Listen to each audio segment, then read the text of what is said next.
Hello everyone. Today we are going to complete our second chapter, The Tree of Knowledge, and on 14 September we had read up to the cognitive revolution, that in which Homo sapiens start believing in myths, and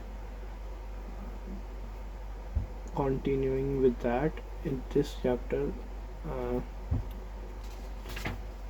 Author is saying that after Homo sapiens started believing in myths and gods and other superstitions, it also contribute to increase their imagination, which later on contributed in our current state. Like, for example, uh, we are believing in that we all are Indians, and like in, that is not a tangible thing to be believed, but it is a thought, like it is a myth, or we can say that it is a only belief that we are believing that a nationalism is a belief.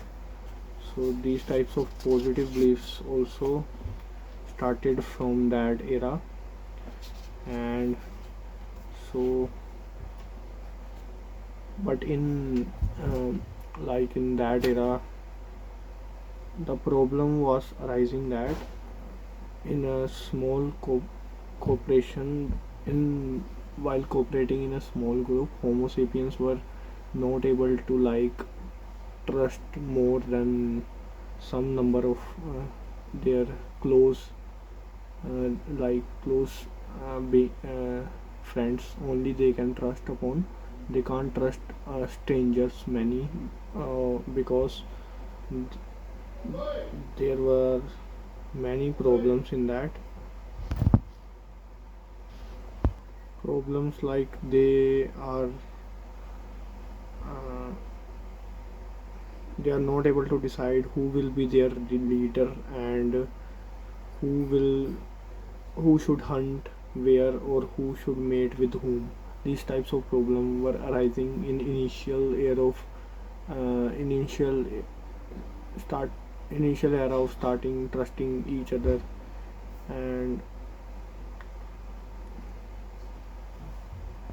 but gossips help Homo sapiens to build and work in large groups, but it also has a limit of 150 members. Like, after a group increased its number from 150 members, the it destabilized and can't work properly. So these types of problems were arising. Then he gave some examples, like if in a platoon a soldiers can easily work together if they are intimate with each other, like they have intimate relation with each other. But after the threshold of soldiers increased by 150, they can't work properly. So that author mentioned it is a magical number 150. After that, Homo sapiens can't work on the basis of gossips and intimate relation. So then author said that eventually Homo sapiens were able to like work in a more than 150 numbers. Like, for example, currently we see that in a army we can managing 14 lakh people army. So these types of uh, things happen only because of a rise of the cognitive revolution, and most importantly because of a rise on believing in a common myth, common myth, or we can say that common belief system. So it contributes to work people together. Like, for example, if we take example of army, we can say that in army we believe that India is our motherland and we have to protect our motherland. So this is a belief. So we are all believing, we are not all, we the soldiers believe that the country is our motherland and we have to protect it. So these type of belief make people work together. He then gave an example of a lawyer that never met his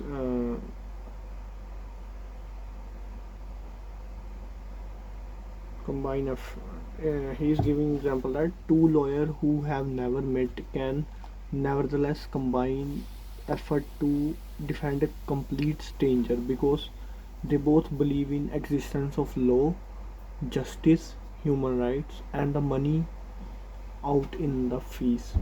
So they all believe in this, so that's why he protecting the stranger from it. He's saying then that yet none of these things exist outside the stories of that people invent and tell one another. Then author is saying that there are no gods in the universe, no nations, no money, no human rights, no law, and no justice outside the common imagination of human beings. So this all thing that we are saying that is our nation or the money, the law system, other things, this all is a common belief of people. Then he said that on in that time primitive tribes maintain their social order with the help of circulating myths about the spirits and about the other superstitious beliefs, and these types of beliefs make them to work in unite and to work in a group, in a tribe. Then author gives an example of a modern day automobile company, this Peugeot. He's saying that uh, he's comparing this company with the belief system of the ancient man, that this company is running because they believe in a common myth or a common belief system. So he's saying that this company started in Paris. Uh, he's saying that this company employed 2 lakh people worldwide and generate 55 billion revenue in 2008, and it is a very successful company. And he gives the uh, actually he tried to make us understand, like he's saying that this Peugeot company was started from a very like small family business and spread their they spread their business worldwide. He's saying that how they spread their business because they uh,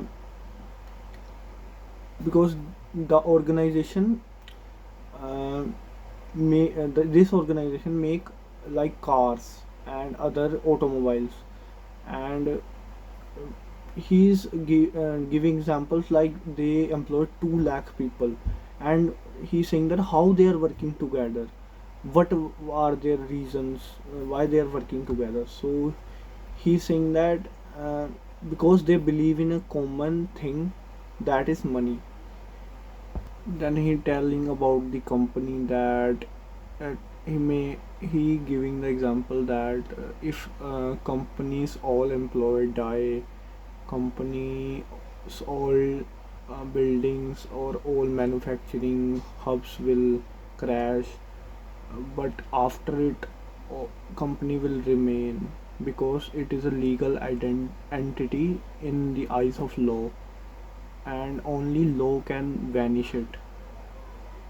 So law, he's saying that it is bounded by the law, and company pays taxes on the name on its own name, and also can buy shares and property on its own name. So he's saying that company is a artificial fiction or artificial entity. So it can't be like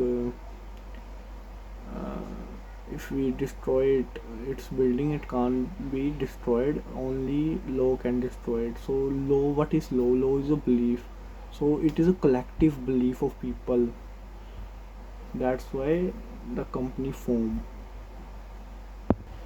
Then he's saying that people who created like big corporations, uh, they made the separate legal identity in the eyes of law, and uh, after their death their companies are running smoothly, and their uh, it does not affect their company, uh, their death. And because of he's giving the example of limited liability company, that if a person opens a company and after some years maybe his business is not like growing well, and he becomes fraudulent, and he may not like be punished, his company punished, his company have to pay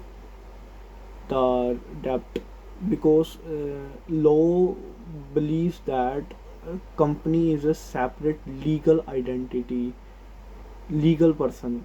Law is believing that company is a legal person, and so these types of examples he is giving, because after it he's saying that same like the company, like company remains after the death of his founder.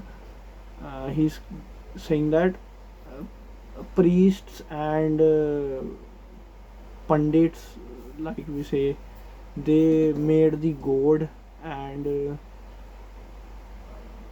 make force or make people believe in them. Like he's saying that religion started by some people, and maybe because of their personal gains, because he's giving the example with the business corporation. So maybe he's like telling that, reflecting an image that in our mind, that these religions is also like the business factories or organizations.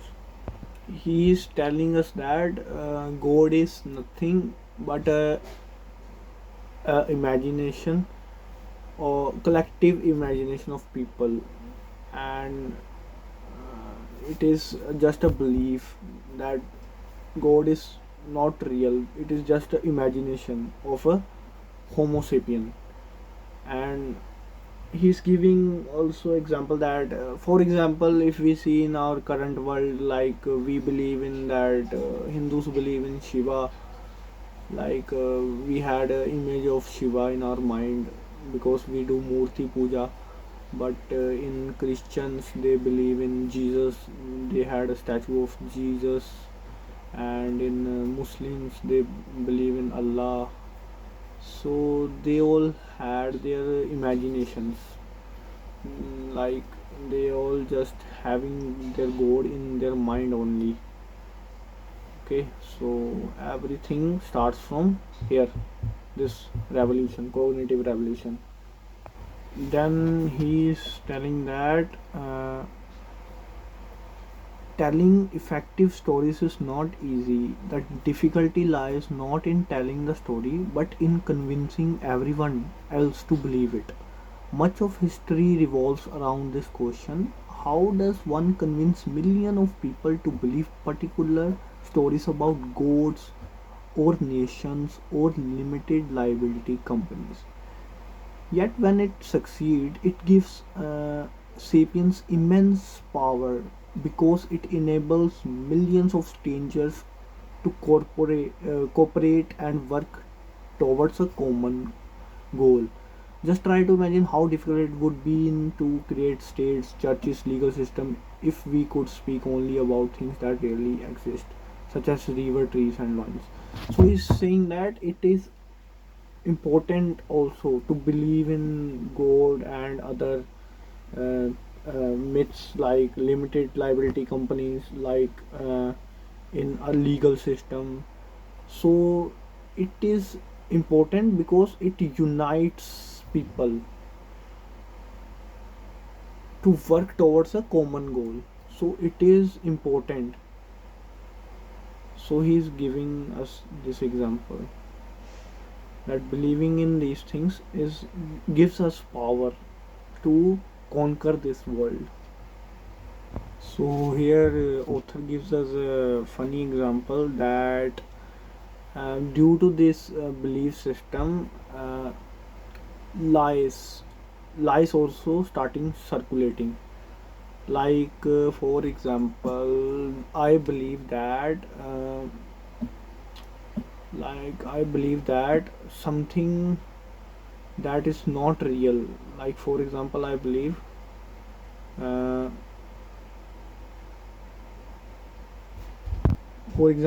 believe that I pray to the god for my examination, that I pray in front of god that god, please help me to clear this examination, or please make me clear this examination.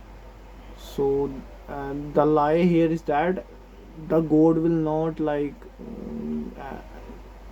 help you to clear your examination, but you have to work for it. So this is a lie. He also gives a funny example that um,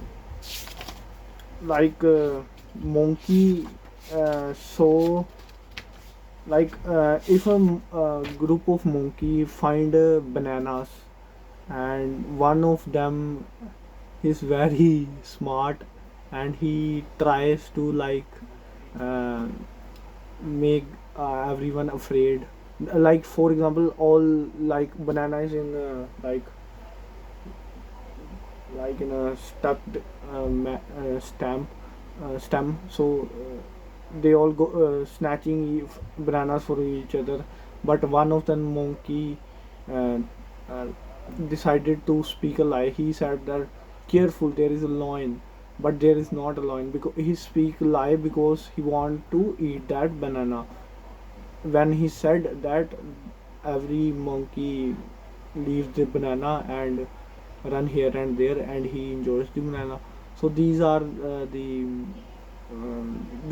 he's saying that because people have beliefs, that's why they are like because of that they have to face the injustice.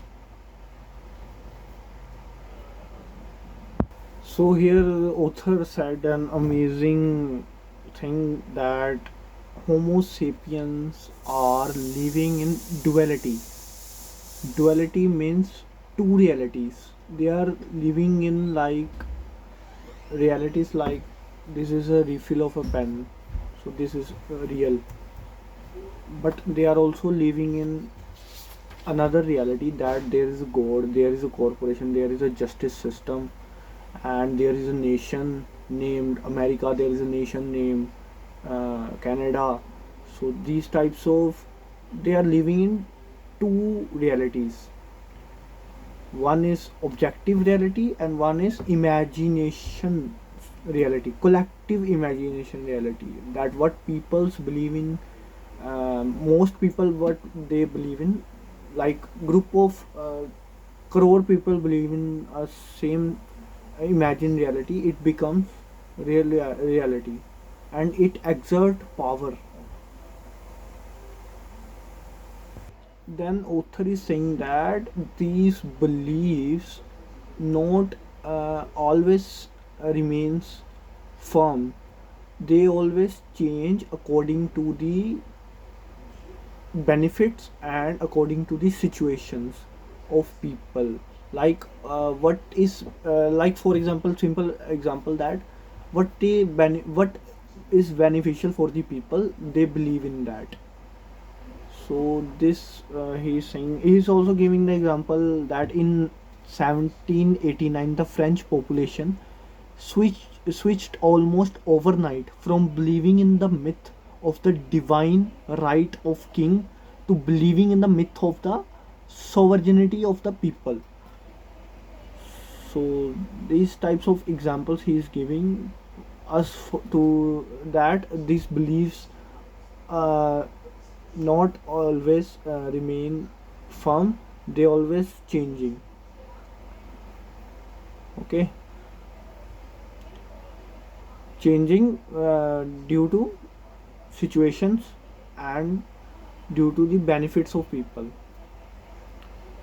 Like for example, if I can say that if I am from like Pathankot and I am from Punjab, and if I say uh, that my state is not providing a specific kind of benefit to me that is provided by all states in India, but not in my state. So I am believing that I am a Punjabi, and I want to uh, I want that benefit in my state. So like our state is not believing to give it to the people right now, but people want it.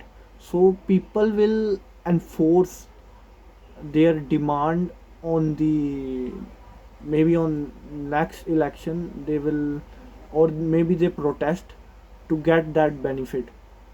So state have to change their belief, and they have to give that benefit to the people, because uh, collective people, collective imagination want it. Okay, he is also saying that like other species animals are like influenced by their environmental conditions and by environmental factors, and they are not like for example, if I have a dog in my house, I can't um, like I believe that study is very important, or I believe that reading is very important, or something important for me, but that is maybe not important for my dog. Don't want to study. He just want to do his uh, natural things. Like he just want to have food, have sex, and have good sleep, and just die. But humans want to explore, you know, want to be great. He is also saying that some animals chimpanzees have a genetic tendency to live in a hierarchical group headed by an alpha male, but on other hand, bonobos usually live in more egalitarian groups dominated by female alliance. And he is saying that female common chimpanzee cannot take lessons from their bonobo relative. Like these two species are for example, if we see that monkey and gorilla, they are like in same category. We can put them like in the uh, same like species, but he's saying that uh, baboon and chimpanzee, because in chimpanzee group alpha male is leading the group, and in bonobo, in their group female is the leader. So he's saying that chimpanzees group female cannot take lesson from the baboon group female, and made a feminist revolution in their group. It can't be happen. And male chips cannot gather in a constitutional assembly to abolish the office of alpha male and declare that from here on out all chimpanzees are to be treated equally. So these types of things don't happen in animal kingdom. He's saying that this can only happen if there is a change in the chimpanzee's DNA. So only DNA mutation can contribute to this types of things. And then he is saying that Homo erectus, that we had talked in our first chapter about them, that they are living in the Southeast Asia, and he's saying that they were the first people who had succeeded in making the stone tools. So he's saying that it is happened because the genetic mutation in their DNA, and it was like not the like happen quickly, and they don't like developed after it, like they just stagnant in that only making that stone tool, because no genetic mutation happen in their DNA, and for 2 million years they were like only doing things with that, and they don't like what we say develop in their technology, only they remain with their stone tools. But he's saying that in contrast, ever since the cognitive revolution, sapiens have been able to change their behavior quickly, transmitting new behavior to future generation without any need of genetic or environmental change. He is giving example that consider the repeated appearance of childless elites such as Catholic priesthood, Buddhist monarchist order, and Chinese eunuch bureaucracies. The existence of such elites goes against the most fundamental principle of natural selection. Since these dominant member of society willingly give up procreation, okay, he is saying that like he is giving, like he gave the example of Chinese Catholic Buddhist, but I want to explain it with a very like Indian example. Like we see that in in like we had seen in political parties, like for example Congress, we see that Indira Gandhi's son, or Indira Gandhi, like after Indira Gandhi, Rajiv Gandhi came into power. So they all are family members. Like after it, Sonia Gandhi, and then like Rahul Gandhi is there now currently. So they all are in one family. So he's saying that um, it is like if, for example, if there is no democracy in India, and there was be like uh, dictatorship in India, then the only this family will rule, and it will not give any advantage to other groups. So he is saying that uh, he also gives an example of chimpanzee alpha male use their power to have sex with as many females as possible, and consequently size a large portion of their. He's saying that like for example chimpanzees do sex with many females so that their group remain young and powerful and large in size. But he's contradicting it with the example of the Catholic alpha male abstains completely from sexual intercourse and childcare. This abstinence does not result from unique environmental conditions such as severe lack of food or want to potential mates, nor it is a result of some quickly genetic mutation. The Catholic Church has survived for centuries not by passing on celibacy gene from one pope to the next, but by passing on stories of the New Testament and of Catholic canon law. So he's saying that like in Catholic church, their priest don't like marry and reproduce. He's saying that it is not like they have not food or they don't uh,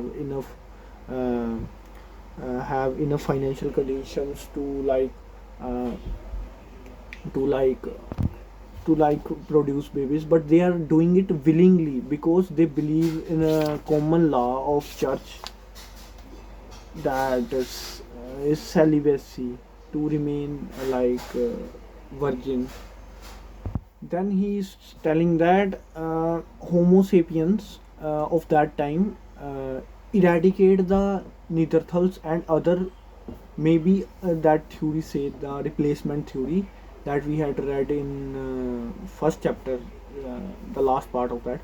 He's saying that he it sapiens able to replace or able to kill the Neanderthals.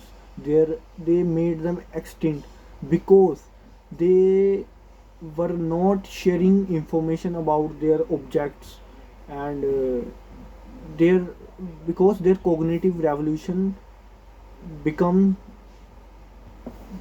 active and very faster as compared to Neanderthals. Neanderthals were like uh, caveman. They had developed in some like stones and some other modern technology, like no, modern, not ancient technology, like they live in house and other. They had little tribes also, but they can't counter sapiens because sapiens uh, have built their large groups and working in a large population. Why? Because of a common myth that they believed in gods, common gods, and other things. Like, for if we talk about the modern example, if we see uh, an Indian is killed by a Pakistani terrorist, then our army will kill them and like take revenge. Why? Because we are Indian. We had a belief that we are Indian, and we have to take revenge because our brother, Indian brother, died because of their intervention in our country. So we have to take revenge. So this is a belief. This is a powerful belief that unites us and uh, help us to work towards a common goal. Okay.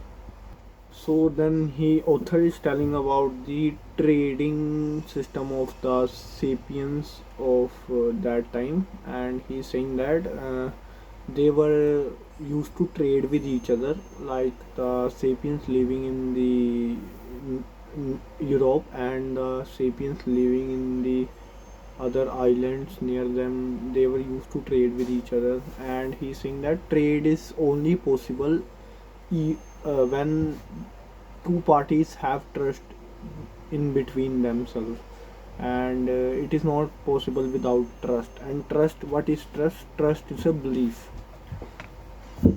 that is fictional. So he's saying that that time they were believing in like common gods, myths, and other animal spirits. But today the global trade network of today is based on our trust in such fictional entities as currencies, banks, and corporations. When two strangers in a tribal society want to trade, they establish trust by appealing to a common god, mythical ancestor, totem animal. In modern society, currency notes usually display religious images and reverted ancestors and corporate totems. So he's comparing our current like trade structure and beliefs with the old beliefs that we had.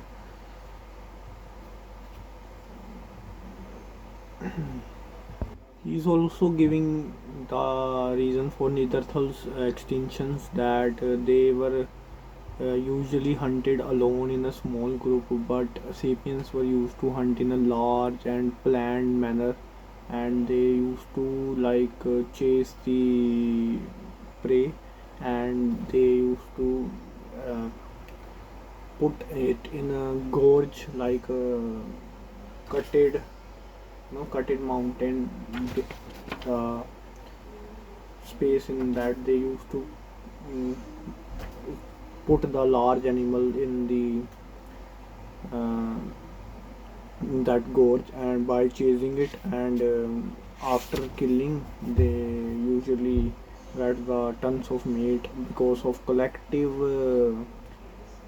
work they achieve this success, because of like, you know doing work collectively in larger groups. So the only reason author is giving that Neanderthals got extincted and slaughtered by the sapiens, that sapiens used to work in group, and Neanderthals were like a caveman. They were like wild and don't uh, work in larger groups, can't work in larger groups. And because they had not developed that myths in themselves, that a common belief system, they can't able to develop that. Because of that they were slaughtered by the sapiens. The historians believe this theory. So what happened in the cognitive revolution? New ability, the ability to transmit larger quantities of information about world surrounding Homo sapiens. The ability to transmit larger quantities of information about sapiens social relationship. The ability to transmit information about things that do not really exist, such as tribal spirits, nation, limited liability companies, and human rights. Wider consequences: planning and carrying out complex actions such as avoiding lions and hunting bisons. Larger and more cohesive groups numbering up to 150 individuals. Corporation between very large group of strangers. Rapid innovation of social behavior. So this all was the consequences of cognitive revolution. So at last in this chapter, author is telling that we are still uh, work we are still so at last author is telling that we are still operating from our biological laws, and we are not like different from animals. We are, if we see our daily life and if we see the society we build around, that is same like the animals, or like other our close relative animals like chimpanzees and other monkeys. They are the same like us, and he's saying that we just like boost in our cooperation with each other, and we can cooperate in a large number of sapiens.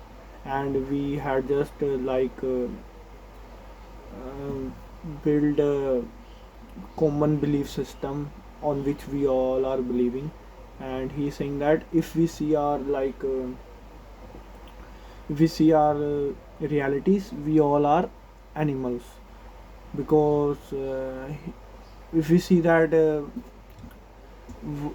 like most of the people working in jobs or service sector or any like such things, they why they are doing that, they are doing for eating food.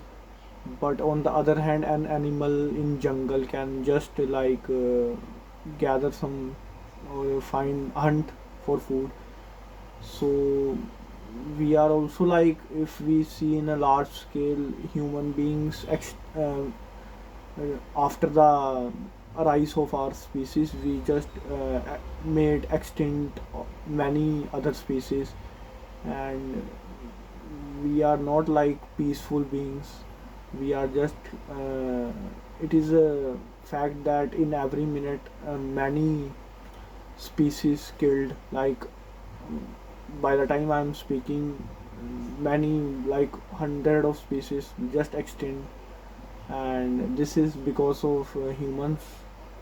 And he's also saying that uh, We are like most deadliest animal in this planet currently. Thank you, and I have completed this second chapter, the tree of knowledge, and tomorrow I will start with the next chapter. That name is a day in the life of Adam and Eve. Okay, thank you, gentlemen and ladies.